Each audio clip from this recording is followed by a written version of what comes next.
Perbaikan itu apakah bisa kita lakukan di rumah, dokter? Jadi kayak kita mungkin apa ya, kayak beberapa kegiatan yang bisa dilakukan di rumah yang bisa membantu meningkatkan quality of life-nya pasien stroke itu ada juga ya, dok ya? Ada.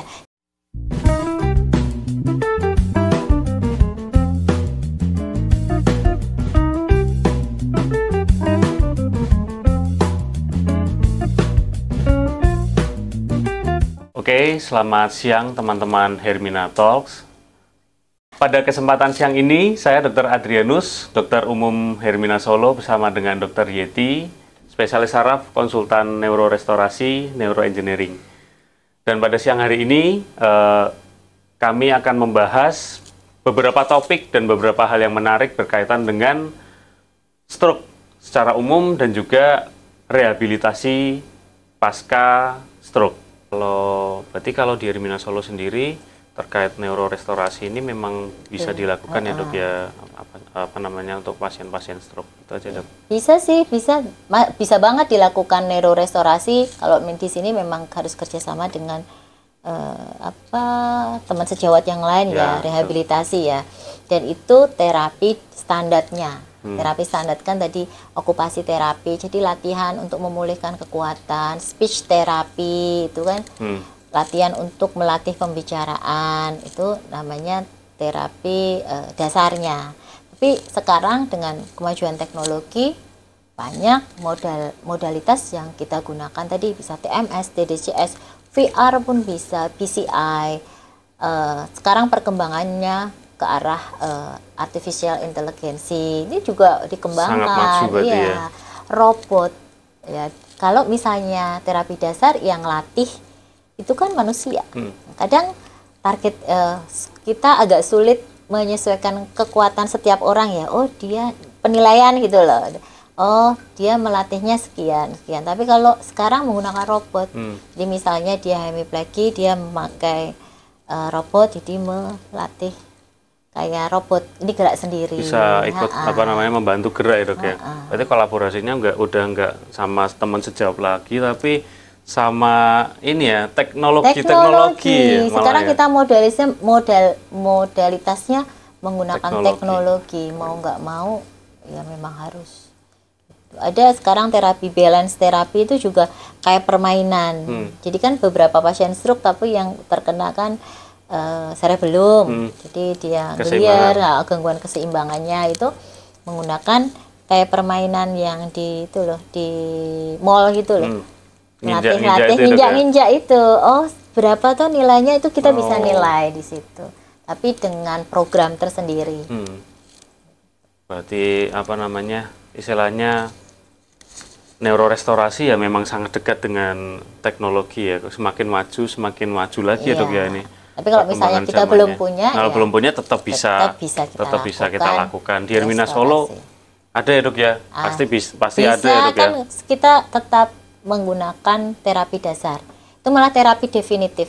Terapi yang tidak bisa kita tinggalkan. Tadi itu terapi ajuvan atau terapi tambahan. Nah, itu kan tambahan. Kalau terapi definitif atau dasarnya tadi tetap okupasi terapi. Kalau kita istilahnya ada yang bilang itu stimulasi motorik untuk memulihkan kekuatan, speech terapi, stimulasi sensorik itu juga bisa untuk memulihkan atau mengembalikan sel-sel neuron yang awalnya mengalami kematian menjadi sel-sel neuron yang baru.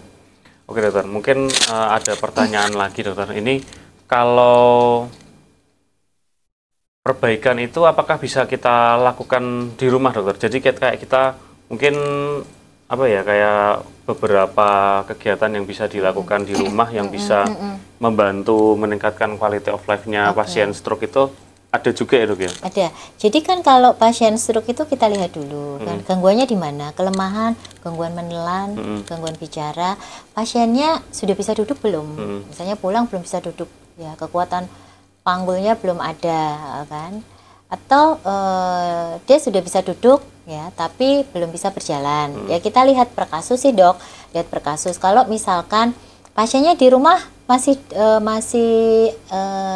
tiduran aja, dok, misalkan ya masih tiduran aja, biasanya kan sama teman sejawat rehab biasanya kan ada diajarin ya dok ya, diajarin cara melatih miringkan kiri kanan per boka-boki per 2 jam biar tidak terjadi ulkus. Terus dilakukan gerakan pasif, jadi yang melakukan adalah orang lain bukan pasien. Memang yang lebih bagus kalau stimulasi itu yang melakukan orang lain, bukan pasiennya. Ada yang bilang, dok saya gerakkan, yang melakukan gerakan siapa? Saya sendiri. Ini loh dok caranya salah.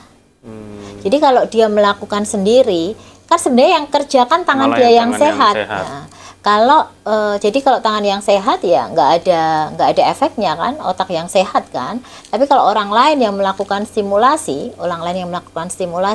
ini kan akan merangsang lesi atau otaknya pada sisi yang mengalami kerusakan otaknya. Jadi biasanya kita minta keluarga untuk melakukan latihannya. Misalnya tadi belum bisa melakukan hanya tiduran ya digerakkan secara pasif. Biasanya kan diajarin, oh gerakannya seperti ini.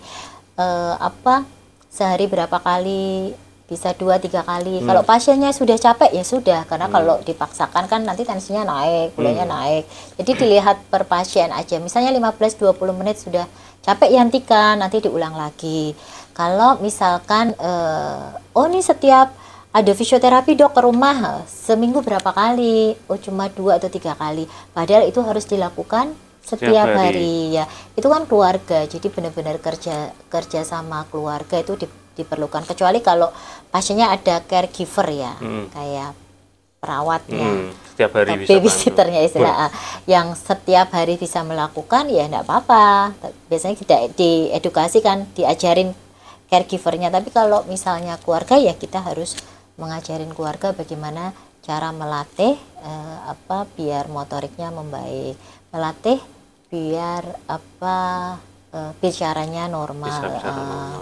Kalau menelan memang itu perlu teknik atau keterampilan khusus, mau nggak mau yang latih adalah tenaga yang profesional.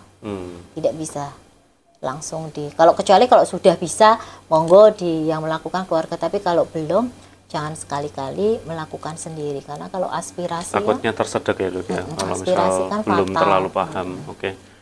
Berarti memang ini ya dok ya, memang itu juga harus dilakukan terus-menerus ya setiap hari ya, dan juga harus semangat karena itu tadi ya ada golden period 6 bulan itu ya dokter. Jadi semakin cepat dilakukan, semakin intens dilakukan, maka perbaikannya akan semakin cepat ya, prognosisnya akan semakin baik. Kan ada kasus keluar sama, kekuatannya sama 3, tapi ada yang latihan udah 4 plus bagus kan, mungkin nggak bisa sampai 5. Tapi ada yang keluar tetap masih 3, 3 yaitu tergantung dari latihannya. Oke. Ya baik, mungkin sudah banyak sekali ya yang disampaikan oleh Dr. Yeti ya terkait stroke, terkait juga neurorestorasi ya, yang itu sangat istilahnya memang bidangnya beliau ya, dan juga banyak sekali yang sudah kita pelajari di sini. Tapi mungkin ada beberapa yang akan saya tanyakan juga dokter. Satu hal ya dok ya, satu hal yang saya tanyakan, bisa nggak sih kita tuh sebagai orang Indonesia yang angka kematiannya sudah tinggi, angka penderita stroke-nya sudah semakin tinggi, supaya kedepannya masyarakat Indonesia ini tidak menyumbangkan kasus stroke yang tinggi itu, ada yang bisa kita lakukan untuk pencegahannya nggak dok, untuk kasus stroke sendiri? Pasti bisa dok. Jadi ada pernyataan dari ibu negara yang Amerika ya, Nancy Reagan tuh bilang, stroke itu seperti pencuri. Dia akan mencuri kehidupanmu, mencuri kemandirianmu, tapi dia bisa dicegah ya, dengan deteksi dini. Ya, deteksi dini dengan mengontrol faktor resikonya. Jadi kita harus mengontrol faktor resiko stroke. Kalau misalnya terjadi, harus segera mungkin ke fasilitas kesehatan, rumah sakit yang ada fasilitasnya untuk misalnya CT scan, mungkin untuk trombolisis ya, sesegera mungkin. Karena kalau tertangani sesegera mungkin, defisit neurologis maupun kematiannya juga bisa dicegah atau diperbaiki. Kemudian faktor resiko, dari harus kendalikan. Kalau kita bisa mengendalikan faktor resiko, diharapkan tidak terjadi stroke. Faktor resiko yang paling tinggi saat ini adalah tetap hipertensi. Hipertensi itu tinggi. Terus pola makan. Pola makan mungkin yang banyak mengandung gula, banyak mengandung lemak, banyak mengandung garam ya. Kemudian baru DM, diabetes, kemudian merokok, olahraga yang kurang atau aktivitas yang terbatas dan lain sebagainya, atau LDL yang tinggi ya, kita kendalikan biar tidak mengarah ke stroke ya. Faktor-faktor resiko itu mengendalikannya dengan apa? Otomatis ya meminum obat. Kalau sudah ada faktor resiko, mau kita harus meminum obat.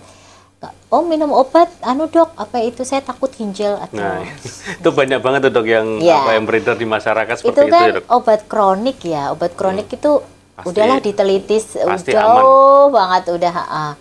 Biasanya kalau saya bilang sama pasien jangan khawatir, kan biasanya ada screening ya setiap tahun, cek fungsi ginjal, fungsi liver, dan kita harapkan dosis kecil tapi bisa mengontrol. Kalau misalnya dengan dosis kecil sudah terkontrol tensinya, ya udah, tapi diminum. Terus mengubah lifestyle, pola hidup, menghindari stres, menjaga pola makan, olahraga teratur gitu kan dok. Saya kira itu. Nah itu banyak sekali ya yang bisa kita lakukan ya. Memang orang bilang kesehatan itu mahal harganya, itu benar sekali ya teman-teman ya. Karena apabila kalau amit-amit ya ada orang yang sudah terkena stroke, malah perjalanannya semakin panjang lagi. Tapi kalau kita bisa mencegah itu ya dengan cara mengubah gaya hidup, dengan cara mengontrol faktor resiko, dengan cara kita mungkin tidak merokok, kemudian aktivitas juga cukup, olahraga teratur. Nah itu kita terhindar dari resiko-resiko stroke atau bahkan mungkin penyakit-penyakit lain pun juga bisa kita kontrol lagi, sehingga kita sebagai generasi yang sehat ini bisa terhindar dari segala penyakit ya dokter. Seperti itu ya dok ya, benar ya dok? Oke, mungkin dari kami cukup ya dok ya. Terima kasih atas kesempatannya dokter Yeti, spesialis saraf ya, atas sharingnya ya, sangat menarik dan juga sangat membuat kami belajar ya dok ya. Oke, harapannya setelah diskusi ini kita bisa lebih aware lagi untuk masalah stroke ini berkaitan dengan pencegahan ataupun cara penanganannya. Seperti itu ya dokter. Terima kasih atas kesempatannya. Sama-sama, selamat siang. Dok. Ya. Terima kasih.